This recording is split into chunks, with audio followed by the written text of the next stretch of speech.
샬롬. 주님의 평화와 사랑하심이 여러분의 직장과 삶의 터전 위에 풍성하시기를 예수님의 이름으로 축원합니다. 오늘 함께 읽은 구약성경 욥기 23장 10절로 17절의 말씀을 가지고 신앙 고백이라고 하는 제목으로 하나님 말씀을 함께 나누고자 합니다. 이 본문은 욥기의 이야기입니다. 욥이 하나님께서 사단에게 허락을 합니다. 욥이 하나님에게 시비를 겁니다. 욥이 이렇게 열심히 하는 것은 사실은 본심이 아니다. 만약 그 사람을 쳐버리면 틀림없이 하나님을 원망할 것이다. 하나님한테 적대적인 행동을 취할 것이다. 그렇게 사단이 하나님 앞에 욥에 대한 문제를 시비를 겁니다. 이의를 제기합니다. 그러고 나니까 하나님이 그러면 한번 해보자. 그리고 생명을 걷지 않고 모든 걸 한번 네가 마음대로 해봐라. 오늘날로 표현하는 거예요. 그리고 욥이 이제 사단이 신난 거죠. 이제 욥을 뒤흔듭니다. 자녀들이 고통을 당하고 아내가 저주를 하게 되고 몸은 기와장을 긁어야만 하는 고통이 육체적 고통, 정신적 고통, 경제적 고통이 이게 상상할 수 없는 상황에 이르게 되었습니다. 여기서 보면 그 욥의 모습이 어떠냐면 살이 없는 뼈만 앙상한 뼈만 앙상한 상태의 그런 모습으로 욥이 상태에 놓여 있습니다. 그때 욥의 친구들이 3명이 있고 나중에는 욥과는 직접적인 관계가 없는 한 사람이 욥 친구들의 이야기와 욥의 대답을 듣고 분노합니다. 그래서 욥의 친구들도 질책합니다. 도대체 왜 욥에게 이렇게 자꾸 말을 섞고 하냐? 욥이 잘못한 거다. 욥이 범죄해서 그렇다. 욥이 건방져서 그렇다. 이런 얘기를 직접 못하느냐? 나는 하나님 말씀을 그대로 전하겠다. 이러면서 욥의 상황을 욥이 잘못한 것이기 때문에, 욥이 범죄한 것이기 때문에, 욥이 잘못 살았기 때문에, 욥이 교만했기 때문에, 욥이 잘난 척했기 때문에 이 모양이 꼴이 되었다라고 하면서 욥을 격려하기로 하는구는 격려는군요. 하나님의 말씀을 빗대어서 욥을 계속적으로 괴롭히고 힘들게 하고 있는 상황입니다. 오늘 이 본문도 친구 엘리바스의 3번째 욥에 대한 격려라고 말하는 것을 가지고 얘기한 것에 대한 답변이 오늘 함께 읽은 본문 욥기 23장의 이야기 중에 한 부분입니다. 오늘 이 본문을 통해서 욥이 왜 하나님이 동방의 가장 의로운 사람이요 가장 믿음직한 사람이라고 하는 것인지를 살펴볼 수 있는 신앙의 고백을 욥을 통하여 본 말씀을 볼 수가 있습니다. 오늘 시간에 욥은 지금 절박한 상황이에요. 친구들이 왔어요. 저는 이 말씀을 준비하고 욥을 계속 새벽에 있을 때 읽으면서 묵상했던 게 뭐냐면, 저는 오늘 세상으로 표현하면 욥이 잘 나갈 때 이 친구들이요 욥에게 세상 말로 설렁탕 그릇 안 얻어 먹었겠냐 말이에요. 욥을 얼마나 부러워했겠냐 말이에요. 욥이 신앙적인 면에서도 완벽했습니다. 욥기 1장을 보면 욥의 아들이 생일을 맞아서 잔치를 벌인 뒤에 욥의 아들 이런 대로 번제를 드리고 하나님 없이 이러면서 하나님 영광을 가리고 있다면 용서해달라고 회개하고 제단을 쌓는 욥의 모습을 보고 신앙 면에서도 어느 하나 흠을 잡을 수 없는 사람입니다. 또 나중에 욥의 친구 중에 뭐라고 하냐면, 야 너 돈도 많고 권력 가지니까 잘난 척해.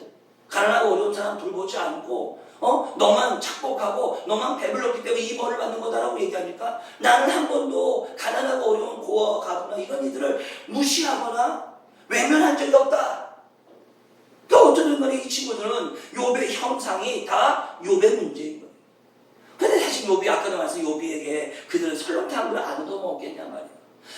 용돈 한 번 안 얻어먹겠냐. 근데 그가 욥이 누리는 혜택들을 한 번 누려보지 않았겠냐 말이에요. 그런데 욥이 지금 실패자예요. 아니 인생의 저 끝자락에 와 있으니까 격려한답시고 하는 말들이 하나님 말씀을 빗대어서 하나님 말씀을 악용해서 그 욥을 질책하고, 그러면 사실은 제가 볼 때 욥의 친구들은 이미 심리적으로 이미 이전부터 욥에 대한 불만이 많은 거예요.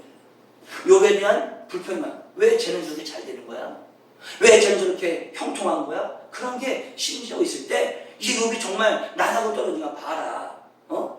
너는 결국 그 꼴이 될 거라고 이미 마음속에 그에 대한 질투와 분노와 어떤 인정하고 싶지 않은 그런 것들이 내면에 깔려 있었을 수도 있다는 것을 우리는 성경을 쭉 보면 알 수가 있습니다. 근데 오늘 욥이 이런 많은 질책, 억울한 말들을 들으면서 욥이 자신의 신앙을 철저하게 고백하고 있는 내용을 봅니다. 이 본문을 통해서 욥의 신앙 고백을 보고 우리의 신앙, 우리는 과연 이런 상황 속에 이런 어려운 상황이 닥쳤을 때, 이런 어려움이 나에게 있을 때, 아니면 주변 사람들에게 격려한답시고 믿음의 이야기를 말하고 성경의 말을 위할 때 나는 정말 그들에게 어떤 신앙의 모습을 고백할 수 있는가 함께 살펴보는, 점검하는, 그리고 우리가 개선하는 그런 시간을 갖는 은혜가 임하기를 주의 이름으로 부탁을 드립니다. 첫 번째, 욥의 신앙 고백을 봅시다. 영상을 보면 첫째는 뭐냐? 우리 한번 1번 읽어보겠습니다. 시작. 더 단단해진다. 10절입니다. 내가 가는 길을 그가 아시나니 그가 나를 단련하신 후에 내가 순금같이 되어 나오리라. 욥이 아까 말 욥은요 지금 뼈밖에 없는, 살도 없는 뼈골이 이렇게 뼈만 남아있는 앙상한 그런 모습이에요.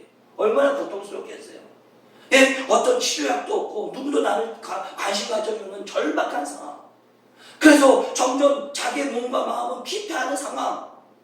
그런데 그가 뭐래요? 친구들에게 나는 오히려 나를 더 단련하신 후에 순금같이 완벽한 최고의 가치 있는 순금같이 나를 하게 할 것이다. 더 단단해진다. 여러분, 사랑하는 성도 여러분, 우리는 고난이 닥치면 도망가려고 하지 이 고난을 맞서려고 하지 않습니다. 왜? 너무 힘든 걸 알기 때문에. 될 수 있으면 쉬운 길을 가려고 합니다. 돌아서 가려고 합니다. 그게 정답이냐 하고 그게 하나님의 뜻이냐 하면서 스스로가 자기를 하나님의 뜻이라고 스스로 오해하게 만들고 가정하게 만들고 상상하게 만들어 이 고난을 좀 더 쉽게 돌아가려고 합니다. 거기에는 불법이 있어도, 거기에는 잘못된 방법이 있어도 그게 쉬운 길이라고 해서 고난을 맞서지 않습니다. 지금 욥은 절망에 상했습니다. 어느 누구도, 그들이 오랫동안 함께했던 친구들도, 그들도 관계없던 사람마저도 욥을 철저하게 무시하고 짓밟고 도와주기는커녕 오히려 더 마음에 깊은 상처를 주고 있습니다. 근데 욥이 뭐라고 시작합니까? 나의 가는 길을 하나님은 아신다.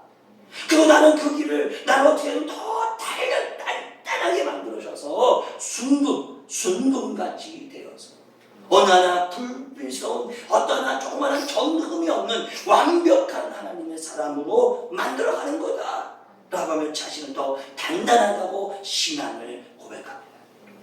그래서 고난 뒤에 고난이 내게 뭐라고? 유익이라고 하는 말이 앞뒤도 않는 말이에요. 고난이 왜 유익입니까? 고난은 어려운 겁니다. 여러분 아파봤습니까? 조그만 눈다락지 하나가 나도 온몸이 아픕니다. 이게 어떻게 유익입니까? 그래서 살펴보니까 내가 손을 청결하게 하지 못했을 수도 있고 잘못된 것을 막 비비고 신경 쓰지 않았던 것을 살펴보면서 다시는 그런 것을 하지 않도록 할 수 있는 기회인 거예요. 예? 그런 거예요. 근데 고난이라면 무조건 무서워. 겁나. 도망가야 돼. 이거는 내가 해서는 안 되는 거야.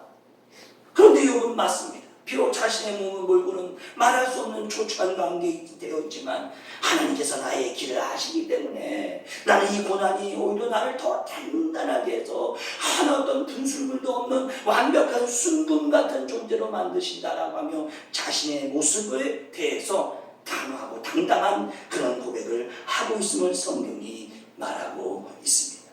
사랑하신 성도 여러분, 우리는 어떻게 대처하고 있습니까? 우리는 고난이 닥쳐오고 어려움이 닥쳐오고 믿음의 연단이 있을 때에 이거 나랑 상관없는 일이야. 나는 이거 할 수 없다고 하며 혹시 피할 길만 찾고 있지는 않습니까? 예수님의 제자들은 예수님과 다닐 때 얼마나 어깨가 으쓱으쓱했는지 모릅니다. 왜? 예수님은 너무 대단하시거든요. 없는 것도 5,000명을 먹이고 12광주를 남깁니다. 200대라는 돈이 들 것도 필요가 없어요. 예수님 손에만 붙으면 물고기와 보리떡이 5,000명을 먹고 12광주가 남고 다연가지도 순리에 순종하고 죽어서 시체에 굴러 들어가는 사람도 살리고, 그런 예수님을 옆에 있던 제자는 당당했고 의기양양했습니다. 그런데 예수님이 가야 할 길을 가니 그 어느 누구도 예수님의 그 길을 이해하지 못했고 부정했으며, 제자 중에 배신자가 나왔고 예수를 3번 부인하는 제자가 있었으며 모두가 뿔뿔이 도망하는 사람으로 결론을 냈습니다. 그 뭐냐? 그냥 누구 옆에 있으면 내가 듣느라, 나는 실체적으로 약한 존재인데, 나는 그런 훈련이 제대로 안 되고, 주님이 맨날 기도 외에는 이런 유가 나오지 않는다, 나와 한시도 같이 깨어서 기도할 수 없느냐, 이렇게 끊임없이 훈련하고 중요한 것을 가르쳤음에도 불구하고 그런 것을 아랑곳하지 않고 예수님만 옆에 있으면, 예수님만 쫓아다니면 뭐가 될 것이라 하며, 막상 예수님이 가야 할 길, 고난의 길, 십자가의 길을 갈 때는 그 어느도 그 길을 같이 동행하지 못했음을 우리는 성경을 보면 알 수가 있습니다. 사랑하시는 성도 여러분, 여러분은 지금 이런 상황이 닥쳤을 때 나를 하나님이 순금같이 더 단단하게 만드시고 나를 이 길을 아시기 때문에 내가 이런 것을 이겨낼 수 있을 것이고, 이겨내면 더 하나님의 그 은혜의 역사를 도구로 삼으실 거라고 하는 마음을 갖고 있느냐? 아니, 이 고난은 나에게는 아니야, 무슨 유익이야, 이 고난 때문에 내 인생이 어떻게 됐는데 라고 하며 원망하거나 불평하거나 하나님에 대해서 부정하고 있지는 않느냐 말입니다. 여러분, 우리 욕까지는 안 되잖아요. 욕처럼은 아니잖아요. 뼈만 앙상한 사람은 아니잖아요. 우리 그냥 새끼 밥을 먹을 수 있잖아요. 욕은 그렇게 잘 될 때는 탈상 붙었던 친구들이 조롱하고 비웃고 원망하는 그러지는 않잖아요. 그 정도는 아니잖아요. 하물며 아내까지 저주해 가면서 그를 버렸던, 그러지는 않잖아요. 그런데 고난이 온다고 해서 우리는 정금같이 될 것이다, 순금같이 될 것이다, 나의 길을 아신다고 하기보다 오히려 내 안에서 그들을 원망하고 저주하고 불평하고 있지는 않은가. 우리 욥의 신앙의 고백의 첫 번째를 보면서 우리의 고난 뒤에 이 고난이 나를 더 단단하게 만드는 그것임을 체험하고 고백하고 결단한 시간 되시기를 주의 이름으로 부탁을 드립니다. 두 번째 욥의 신앙 고백은 뭐냐? 이 두 번째 걸 함께 읽겠습니다. 치우치지 않았다. 11절입니다. 내 발이 그의 걸음을 바로 따랐으며, 어떻게요? 내 발이 그의 걸음을 바로 따랐으며 내가 그의 길을 지켜 치우치지 아니하였다.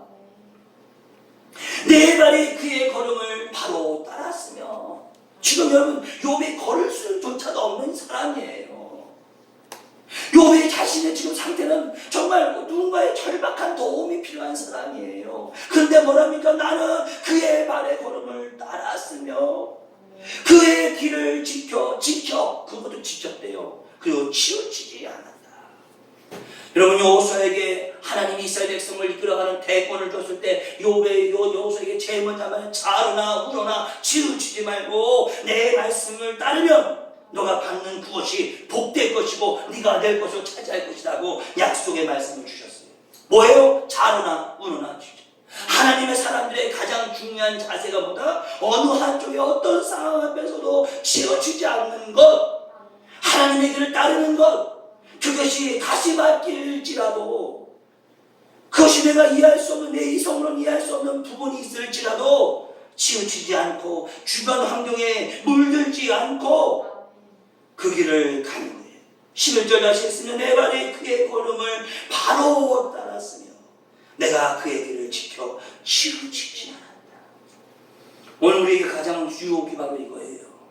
하나님 말씀은 분명히 가야 하는데 주변은 가지 말라 합니다. 그런데 우리 인간은요, 가지 말라는 소리에 또 귀를 기울입니다. 여러분, 선생님들이 여러분을 훈계할 때 그 말을 고지고대로 듣는 학생이 있어요? 자기가 뭔데? 부모님 말씀을 고지고대로 들어요? 뭔데? 반항하는데. 근데 인생 살아보고 뒤돌아보고 나이를 먹어보니 부모 입장이 되니까 그 말들이 그렇게 다 맞는 말이 얼마나 많은지 몰라요. 근데 욥은 지금 자신의 상황을 놓고 나 지금 죽을 것 같은데 뭐 그런 거 중요해 라고 얘기할 수 있잖아요. 사실 지금 너무너무 힘들고 배고프고 병들어 있는데 뭐 하나님 말씀 좀 어겼다고 해서 누가 뭐라겠어요. 그런데 욥은 뭐랍니까? 아니다, 나는 그 걸음을 따랐고 치우치지 않았다. 사랑하시는 성도 성도 여러분, 여러분에게 주님이 가라 하시면 가세요. 멈추라면 멈추세요. 그러니까 헌정 소리에 귀 기울이고다 주님의 소리에 그것을 지켰고 그것을 지키지 않았을 때 결국은 어떻습니까? 이전의 복보다 더 놀라운 복을 하나님이 허락하신 성경을 기록하고 있습니다. 예수님의 제자가 가장 어려운 점이 뭐였어요? 그들이 치우쳐요. 상황 따라 치우쳐요. 환경 따라 치우쳐요. 하물며 뱃속에 배 안에 예수님이 피곤하여 곤히 주무셨어요. 파도가 쳤습니다. 그때 예수님은 깨우며 우리가 죽게 되었답니다. 어서 일어나시죠. 뭐 하시고 왜 주무십니까? 제가 너무 심한 말 하면 안 되니까 영상 중이니까. 이 뭐 하는 거냐고 일어나시라고 예수님을 다그쳤으니까 예수님이 잠잠하라 고요하라고 파도를 잠잠게 하면서 뭐라냐? 어찌 너희는 언제까지 같이 있어야겠냐? 그게 우리의 모습이에요. 예수님을 찬양합니다. 예배합니다. 나는 하나님의 자녀라고 말하지만 어떤 상황이 닥쳐오면 어느 순간 난 예수의 자녀가 아니고 하나님 나라 백성도 아니에요. 세상 사람은 더 심각한 죄인 같은 불신자 같은 행동을 취할 때가 있음을 사실 고백할 수 있지 않습니까? 그런데 여러분요, 우리 더 절박합니다. 오히려 자기가 지금 고통이 있을 때 하나님 원망해도 누가 뭐라 해서 그래 맞아 하나님 무심하시지 왜 그렇게 만든 거야 라고 말할 수 있잖아요. 그 누가 뭐라고 그래서 지금 욥이 절박한 상황인데 죽기 일보 직전까지 가 있는데 그런 말 한다고 해서 누가 뭐라고 할 사람 없을 거지만 그런 얘기합니다. 나는 걸음을 바로 따르고 치우치지 않았다. 사랑하신 성도 여러분, 신앙의 깊이는 내가 뭐 교회에서 직분을 맡고 헌금을 생활을 많이 하고 어떤 그런 거는 가장 기본, 그걸 가지고 내가 믿음이 좋다 나쁘다고 얘기하는 건 아직 어린애예요. 왜? 그건 어떻게 해요? 국민의 기본 권리처럼, 국민의 기본 의무처럼 당연한 거예요. 예배 나오는 거잖아요. 하나님이 나 살려주셨는데 나 예수 믿으니까 예배 나오는 거고 나에게 좋은 저 재물 얻을 능력을 주셨으니 거기에 11조도 하는 거고 감사의 물로 드리는 거고. 네?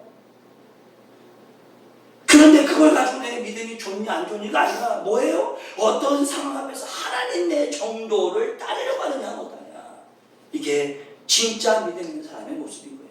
하나님 나라 사람, 하나님이 사용하신 사람들의 공통점 중에 하나가 바로 이거예요. 하나님 말씀 앞에 흔들리지 않습니다. 여러분, 여호수아가 여리고 성을 무너뜨릴 때 여러분들 잘 알겠지만 그 하나님의 전략이 어처구니없지 않습니까? 인간적으로 얘기하면 그냥 한 바퀴 아무 말도 하지 말고 한 바퀴 돌고 들어가. 여러분, 이게 어떤 상황에도 맞냐 말입니다. 남은 몰라 여리고 성을 무너뜨릴 때 전쟁을 하든지 뭐 하늘에 불을 떨어뜨리든지 그래도 될까 말까인데 그냥 침묵하고 말도 하지 말고 한 바퀴만 돌고 같이 온 백성이 같이 돌고 들어가. 이게 무슨 방법이에요? 이게 우리가 생각할 때 우리 성을 갖고 있을 때 우리가 배웠는데 이게 말도 돼요? 안 되는 겁니다. 근데 여호수아는 그를 따랐던 많은 장로들과 백성들은 그 말대로 했어요. 그럴 때 아무도 건드릴 수 없을 거라고 했던 여리고 성은 무너지고 말았습니다. 할렐루야. 사랑하신 성도 여러분, 욥이 지금 절박합니다. 아니 불평불만을 하고 하나님을 원망해도 사실 뭐라 할 사람이 없을 수도 있습니다. 그러나 그는 고백합니다. 나는 걸음을 바로 따랐고 치우치지 아니했다. 우리의 신앙이 고백이 되기를 주의 이름으로 부탁합니다. 세 번째, 저 세 번은 3번을 읽겠습니다. 다 함께 있습니다. 말씀을 허투루 듣지 않았다. 12절입니다. 내가 그의 입술의 명령을 어기지 아니하고 정한 음식보다 작정한 음식보다 그의 입의 말씀을 귀히 여겼다. 세 번째 신앙 고백, 사도 욥의 신앙 고백은 뭔가? 말씀을 허투루 듣지 않았어요. 오늘 한국 기독교가 이렇게 병든 이유를 진단한다면 목회자로부터 재직에 이르기 성도에 이르기까지 하나님 말씀을 우습게 생각했어요. 깨어 기도하라 할 때도 기도하지 않은 한국교회, 이단과 사회평파를 강하게 질책하며 진짜 신앙을 지키려고 하는 열정 없어졌습니다. 옛날같이 정말 하나님을 향해서 온 마음 온 정성을 달린 성도를 찾아볼 수 없습니다. 주님이 어쩌면 그것을 아시고 인자가 오실 때에 세상에서 믿음을 보겠느냐고. 억울한 누명성에 있는 하나님도 사람도 두렵지 않은 그 재판장을 내게 호소하는 그 열정을 찾을 수 없습니다. 교회가 점점 현대 문명과 같이 맞서다 보니 교회 안에 영성은 사라졌습니다. 여러분, 영성이 기도원 가서 금식하고 나무뿌리 뽑아서 영성되는 게 아니라 날마다 공급하시는 하나님의 말씀이 삶에 영향을 미칠 때 그게 영성이 있다고 하는 거예요. 그건 은사의 은사. 어떤 하나님의 능력을 주신 것이지 그게 영성이 아니에요. 여러분, 어떤 이들은 11조는 과거의 얘기다라고 하며 11조를 내니 많이 별 이상한 소리도 다 합니다. 그러면 구약에 있는 얘기도 신약에도 하나님 말씀은 다 따르면 되지. 그걸 가지고 오늘의 시대는 어떻고 오늘의 시대는 이거니까 하지 않아야 된다. 성경을 자기 마음대로 찢어놓습니다. 오늘 우리도 그러지 않습니까? 내 입맛에 맞는 성경은 아멘이지만 내가 원치 않는 말씀은 뭔가 아멘하지 않습니다. 죽으면 죽으리라고 하고 죽으면 살 수 있고 살면 죽는다는 그 법칙을 용납하지 않습니다. 어떻게 그럴 수 있냐고 합니다. 어떻게 사도들은 말 앞에 자신의 전 재산을 내놓을 수 있느냐고. 가난한 자를 나의 형제라고 어떻게 말할 수 있습니까? 오히려 돈 있는 사람이 더 악랄합니다. 이런 코로나 사태를 보면서 교회가 얼마나 무능력한 것인지를 이번 사태를 보면 알 수 있지 않습니까? 아무것도 하지 못하는 교회, 아무것도 할 수 없는 교회.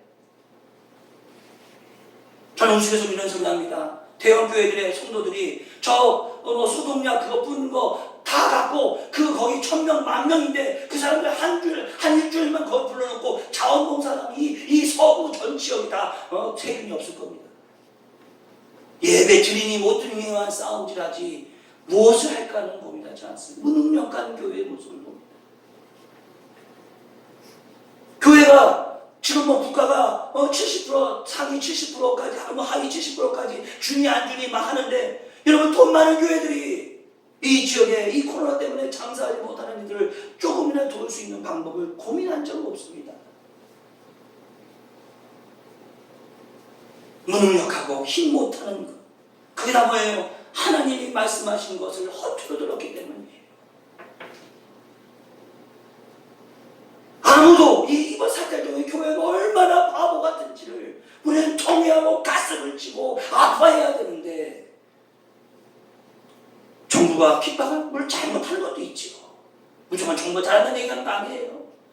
예배를 방해하고 예배를 못하게 하는 것도 잘못된 부분이 있어요. 그러나 오늘 교회가 얼마나 능력이 많습니까? 얼마나 사람이 많습니까? 얼마나 인적 자원이 많습니까? 얼마나 많은 것을 가졌습니까? 그러나 아무것도 못하는 교회. 저기 분당 이쪽에 있는 큰 교회가 가난하고 어려운 개척교회를 돕겠다고 월세를 3개월씩 내주겠다고 공문을 띄웠습니다. 어느 사이트. 얼마나 많은 교회가 왔을 거예요. 그 중에 제가 아는 목사님의 교회도 지원이 그럼 치아교회. 그래도 거기는 경제적으로 좀 자기 집도 있고 그러니까 그렇게 썼어요. 솔직하게 썼어요. 그게 다 어떻게 선발해서 밀렸습니다. 그리고 보통 우편물이 오잖아요. 이번 심사에 대상자가 안 됐습니다. 그럴 전에 등기가 온다는 거예요. 그 등기가 온다는 건 뭔가 특별한 게 같이 와야 되는 거예요. 일반 우편물이 아닌 거예요. 그때 거기에 20만 원, 10만 원대 상품권, 백화점 상품권이 2장이나 달려있는 거예요. 죄송합니다. 월세를 드리는 대상자는 안 됐지만 이것으로 가지고 생필품이라도 사서 쓰시길 바랍니다. 라고 편지 한 통과 상품권 20만 원치가 들어왔다는 거예요. 제가 그래서 그 얘기했어요. 그 중에 선정되지 않은 교회 만약에 100교회만 해도 20만 원치만 해도 200만 원이에요. 네? 10교회만 하면 100교회면 2천만 원이에요. 그게 큰 교회입니다. 엄청 큰 교회입니다. 이름만 해도 다 아는 교회고 이름만 말해도 아는 목사입니다. 제가 그러면서 참 그나마 그래도 있구나. 우리 교단도 성도 공문이 날아왔습니다. 작은 교회를 돕겠다고, 코로나 때문에 어려운다는 개척교회와 미자리 교회를 돕겠다고 헌금하래요. 그럼 나는 미자리 교회인데, 나는 내가 헌금할 돈도 없는데 도와주는 건 안 하고 헌금하래요. 그 돈 모아서 도와줄게요. 여러분, 외양간 소 고치고 외양간을 고치는 것이 소리보다도 외양간 고치는 짓이죠. 제가 화가 났었습니다. 오늘 우리는 말씀을 어떻게 듣는 거예요? 그 안에 사랑하라고 했는데 사랑은 형식입니다. 불완 요소를 내 몸같이 하려고 하는데, 내 예수를 내 몸같이 사랑하라는데 내 몸은 귀하지만 남의 몸은 귀하지 않습니다.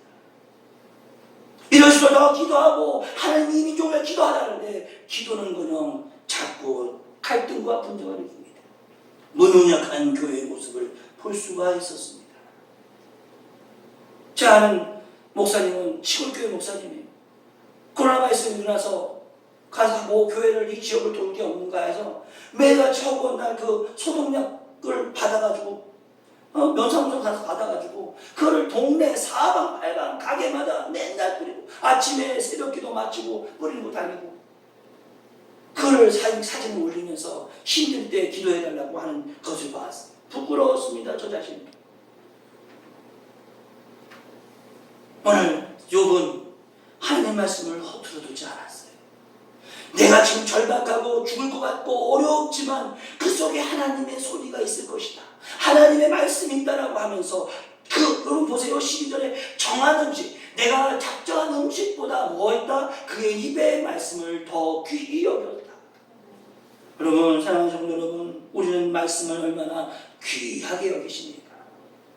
혹시 한 귀로 듣고 흘리는 말씀은 더 많지는 않으십니까? 그렇게 성경 신구약 66권을 그렇게 많이 맺독을 했지만 그 속에서 나의 삶에 영향력 있는 말씀으로 나를 뒤집어 놓고 변화시킨 말씀은 과연 얼마나 되십니까? 우리의 말씀을 너무 내 편한 대로 해석하고 내 편한 대로 적용하다 보니 하나님 말씀이 온데간데 없는 허투된 세상의 기인들이 말하는 것보다 더 영향력 없는 말씀으로 전락하고 있지는 않은가? 오늘 우리는 말씀에 대한 태도와 자세를 변화하는 시간이 되어야 될 것입니다. 마지막으로 4번을 읽겠습니다. 다 함께 읽습니다. 다스림을 갈망했다. 아멘. 13절부터 쭉 보면 여러분 놀랍잖아요. 13절에 그는 뜻이 일정하시니. 놀랍. 여러분 이런 고백을 할 수 있어요. 내가 지금 뼈골이 상접하고 도대체 살 길이 없지 희망이 안 보이는데 주님은 그 뜻을 일정하시고 그의 마음을 하고자 하시는 것은 행하시고 14절 보세요. 내게 작정하신 것을 이룰 것이며 내가 그 앞에서 떨며 지각을 얻어 그를 두려워하고 그리고 17절에 내가 두려운 것은 뭐래요? 어둠이거나 흑암이거나 그것이 아니다. 뭐다? 하나님이 나를 어떻게 생각하실까? 하나님이 작정하신 것이 내게 맞는 것일까에 대한 갈망이었다는 거예요. 이 욥의 신앙 고백입니다. 이건 다시 말하지만 욥이 지금 대단히 어려운 상황에 놓였을 때 그가 불평불만 해도 뭘 할 사람이 없단 말이요. 그가 하나님을 대적해도 뭐라고 욕할 사람이 없습니다. 그럼에도 불구하고 그는 뭐라고 하냐? 하나님은 뜻을 일정하십니다. 그가 이루실 것입니다. 그를 두려워합니다. 내가 진짜 겁내는 것은 어둠이거나 흑암이거나 그것이 내 얼굴을 가리는 것이 아니라 하나님이 어떻게 하시는 것일까? 내가 하나님의 계획함에 맞는 것일까 하며 하나님의 뜻을 갈망하였다. 여러분 우리가 가장 많이 하는 실수가 뭔지 아십니까? 하나님 뜻이야 라고 하는 말입니다. 무엇을 근거 삼아 그렇습니까? 자기가 편할 때 하나님 뜻을 얘기합니다. 자기가 일 다 저질러 놓고 하나님 뜻이라고 얘기해요. 칼빈주의는 이겁니다. 하나님 그 속에도 하나님의 뜻이 있을 것이라고 말합니다. 그러나 대부분 우리들은 하나님 앞에 여쭈기보다 하나님의 생각을 묵상하기보다 먼저 일부터 저지릅니다. 잘 되면 다행이에요. 봐라 내가 얼마나 영적으로 대단하냐. 안 되면 그때서부터 하나님 왜 이러십니까? 내가 하나님한테 무슨 잘못을 했습니까? 하면 하나님한테 대듭니다. 나는 이런 생각이 하나님이 어이가 없을 때가 얼마나 많을까. 정리할 수 데가 없을 때가 얼마나 많을까 하는 생각을 들면 저도 실컷할 때가 많아요. 일 저질러 놓고 사고 쳐놓고 이 사람님 어떻게 해요? 하나님 왜 이래요? 하나님 얼마나 많은 백성들에게 뒤통수를 맞았을까 하는 생각을 하면 부끄럽고 죄송할 뿐입니다. 근데 욥이요 절망이에요. 욥은 여러분이 욥 성경을 쭉 읽어보세요. 어디 하나 욥에게 희망의 빛이 보이지 않아요. 점점 더 죽음이 압박을 가하고 있어요.